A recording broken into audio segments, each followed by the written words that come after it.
नमस्कार दोस्तों, साहित्य की ओर में आज की कहानी है मृदुला बिहारी जी द्वारा लिखी गई कहानी अम्मी। सावित्री के मुख पर एक विवश क्रोध का अपमान भाव उभर आया। उन्हें लगा कि वे धरती के छोर पर नितांत अकेली खड़ी हैं और चारों ओर मरुस्थल की रेत उड़ रही है। जब सुना था तो लगा सारा स्नायु मंडल झंझना उठा था। इस बुढ़ापे में वकील साहब दूसरी बीवी ला रहे हैं।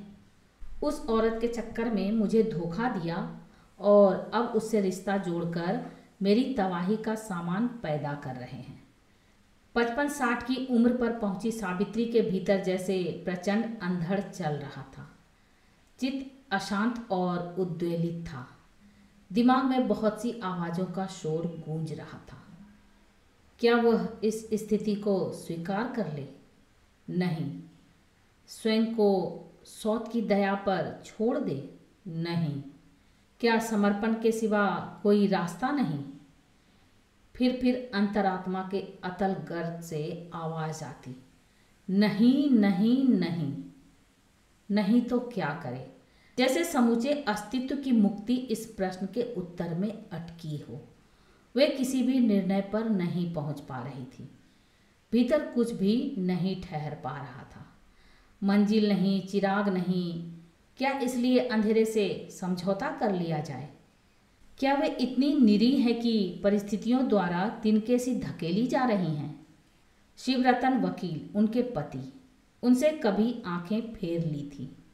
उनको जोड़ने वाली सारी बातें खत्म हो गई। इस जहाजनुमा कोठी में बात बात पर उनका अपमान होता था और उनके हर काम में खोट निकाला जाता था।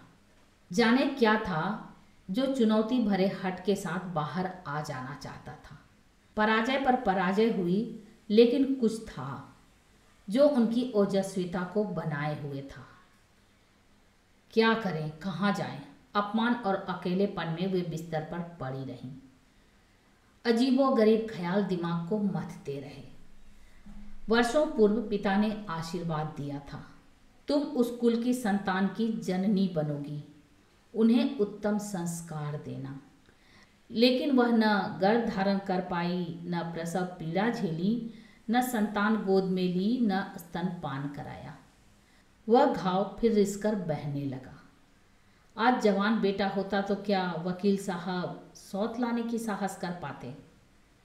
वे तो मान लेना चाहती थी कि सब समाप्त हो गया, पर मान लेने के बाद भी सब समाप्त नहीं हो जाता। बाकी कुछ रह जाता है।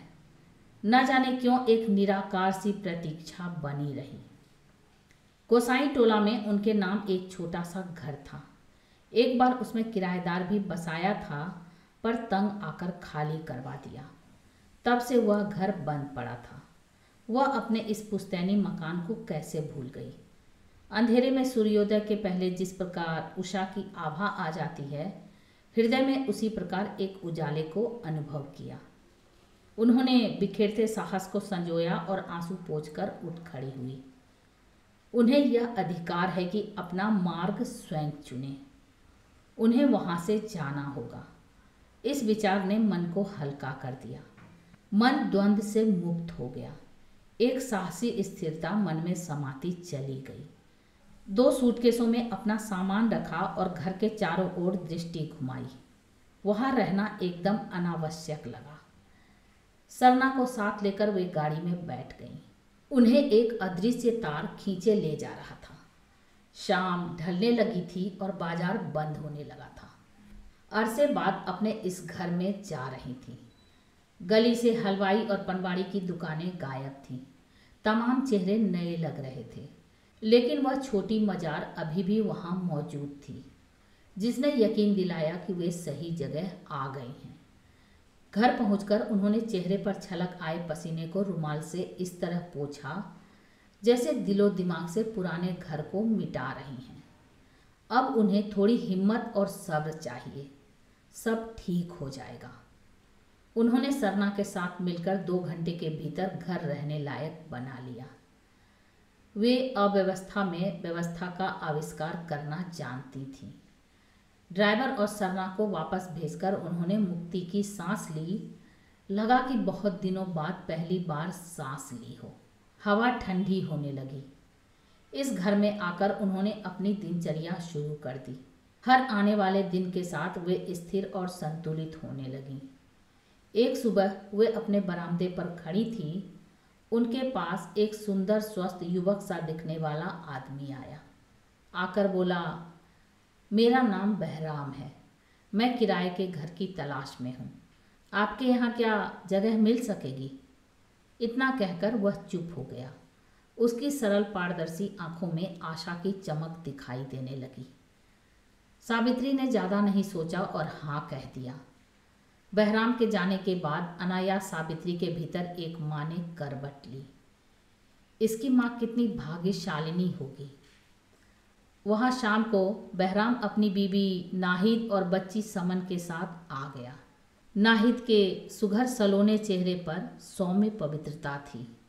उसके होठों के बीच एक मनोरम मुस्कान फूट पड़ी थी। समन तो जितनी सुंदर थी उतना ही मीठा बोलती थी। सावित्री के भीतर उनके लिए एक अपनत्व की अनुभूति होने लगी। उनका घर गुलजार हो गया। बहराम समय से अपना दफ्तर जाता और समन स्कूल। नाहिद घर का सारा काम संभालती। नाहिद, बहराम और समन उनसे ऐसा व्यवहार करते जैसे वे उनकी अत्यंत आत्मीय हो और उनसे बहुत पुरानी पहचान हो। एक दिन नाहिद ने उनसे कहा, ये कहते हैं कि आप बिल्कुल उनकी अम्मी जैसी लगती हैं, तभी तो आपको अम्मी कहते हैं। ये बताते हैं कि इनकी अम्मी बड़ी जिगर वाली औरत थी। उनके सामने अच्छों अच्छों का पसीना छूट जाता था। शाम को डूबते सूरज की लाली आकाश में ठहर गई थी और उनमें लाल लाल किरणें झड़ रही थीं। हाथ में लूडो लिए समन ने पूछा, दादी मेरे साथ लूडो खेलोगी? हाँ हाँ जरूर। वे समन के साथ लूडो खेलने लगी। नाहिद उनके लिए चाय बनाकर ले आई। अम्मी आप मेरे हाथ की चाय पिएंगी? सावित्री ने कहा, बहू मेरे पिता स्वतंत्रता के लिए आंदोलन में कई बार जेल गए थे। हमने कभी छुआछूत जाना ही नहीं। हम तो बचपन में अपनी मुसलमान सहेलियों के साथ आज़ादी का तराना गाते थे। शाहिद एक शिशु की तरह धीरे से हंसती। अम्मी अम्मी, बाहर से बहराम की आवाज़ आई। मैं यहाँ हूँ राम, सावित्री ने कहा। उनका राम उनके लिए दशहरी आम लेकर आया था। ये खास आपके लिए लेकर आया हूँ अम्मी। सावित्री के भीतर ही भीतर अम्मी का संबोधन गूंजता चला गया। एक नया अनुभव हुआ, जैसे आत्मा के अंतरात्मा का वह अंधेरा कमरा एकदम आलोकित हो उठा। वात्सल्य का एक नन्हा सा कण समस्त केंद्र को आंदोलित कर रहा था। यही है वह जिसकी खोज में उनके प्राण अनादिकाल से भटक रहे थे। उन्होंने सुना था प्राणी की प्रत्येक कामना महामाया जान लेती हैं और जन्म जन्मांतरों में पूरा करती हैं।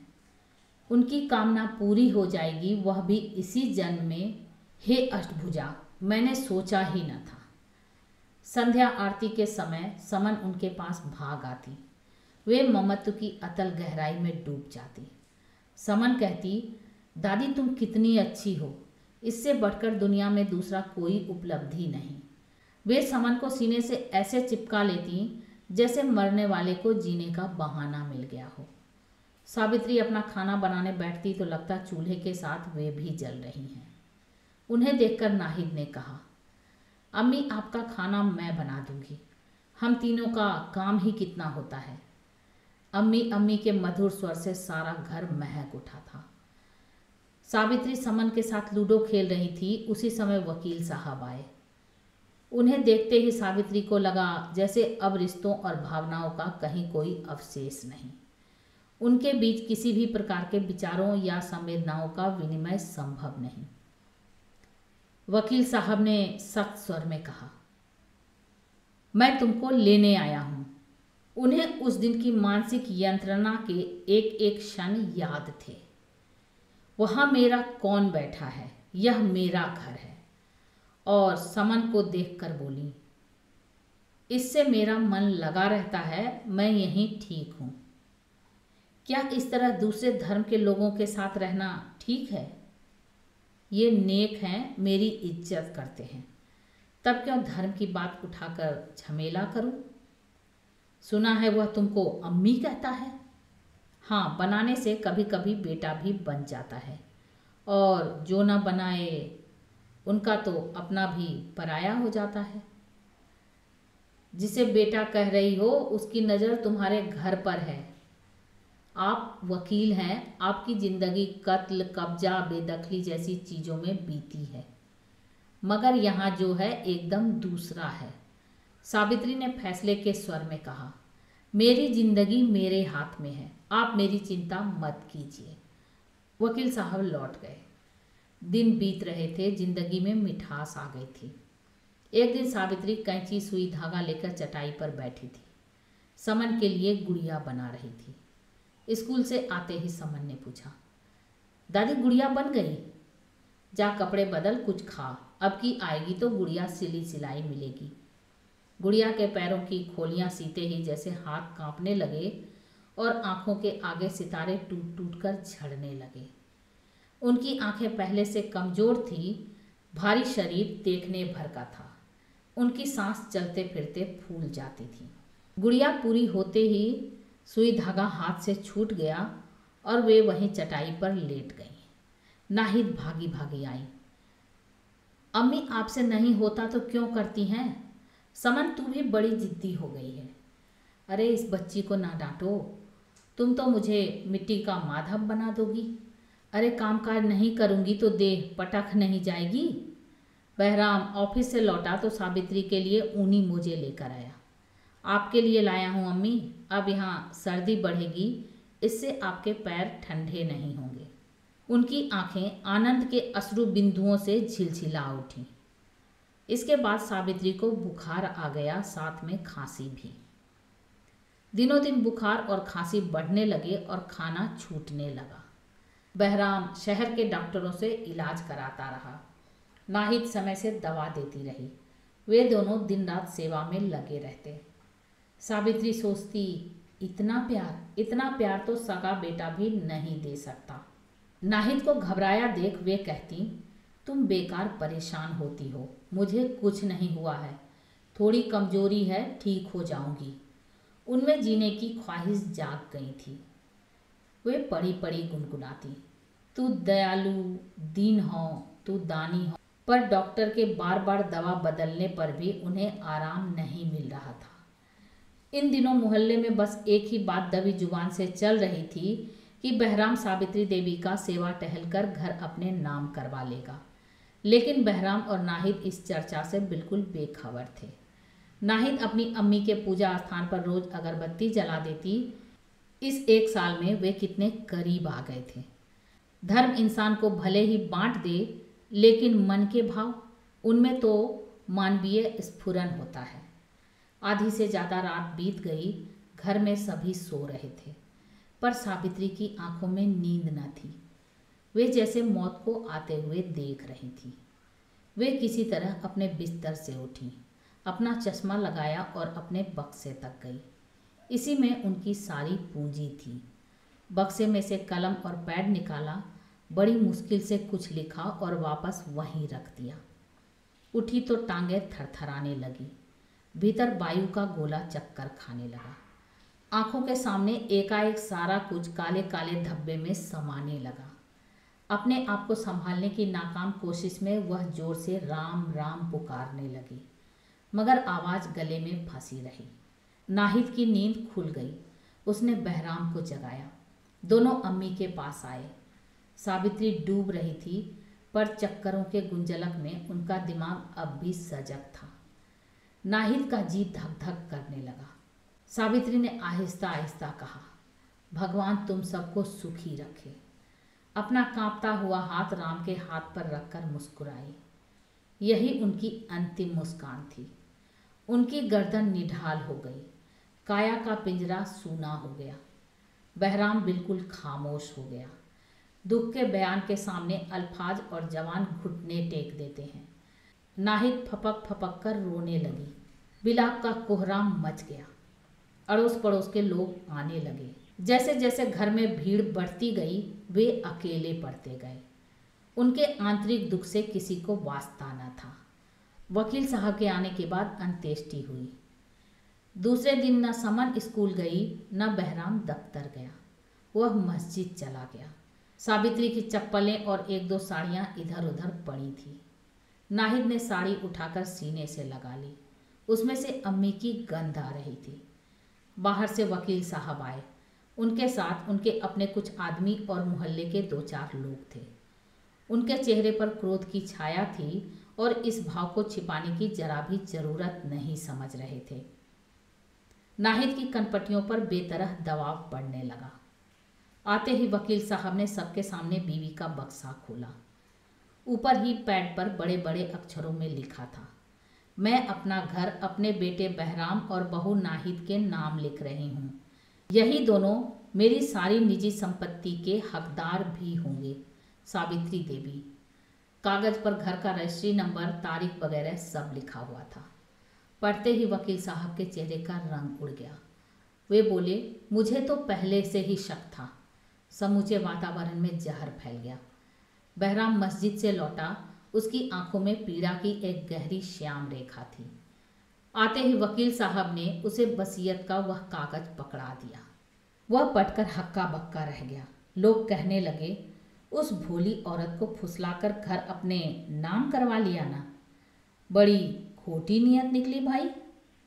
अरे सोचता होगा कि बुढ़िया मरे कि घर और धन हाथ लगे।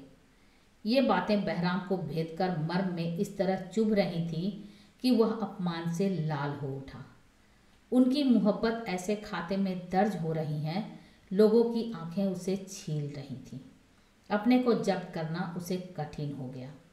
उसने कहा, अभी मैं मस्जिद से कुरान पढ़कर आ रहा हूँ। खुदा गवाह है, मुझे इस बात की जरा भी खबर नहीं थी।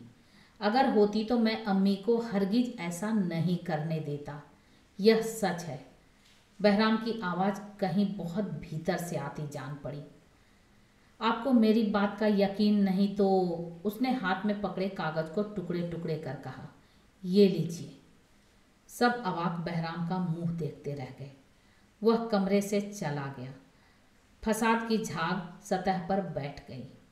बहराम को लेकर लोगों के मन में उठने वाले सभी सवालों के जवाब मिल गए। बहराम अंदर आकर नाहिद से बोला, जल्दी सामान बांधो, मैं एक घर देख कर आया हूँ। नाहिद सामान समेटने लगी। उसकी आंखों से झरझर आंसू बह रहे थे। समन अपनी गुड़िया सीने से चिपकाए खड़ी थी। उसकी समझ में कुछ नहीं आ रहा था। तो ये आप सुन रहे थे मृदुला बिहारी जी द्वारा लिखी गई एक बहुत ही अद्भुत रचना अम्मी, रेनू की आवाज़ में। ऐसी कहानियों को सुनने के लिए मेरे चैनल को सब्सक्राइब करें, लाइक करें और शेयर करें। और हाँ, कमेंट करके ज़रूर बताएं कि आपको ये कहानी कैसी लगी। Thank you.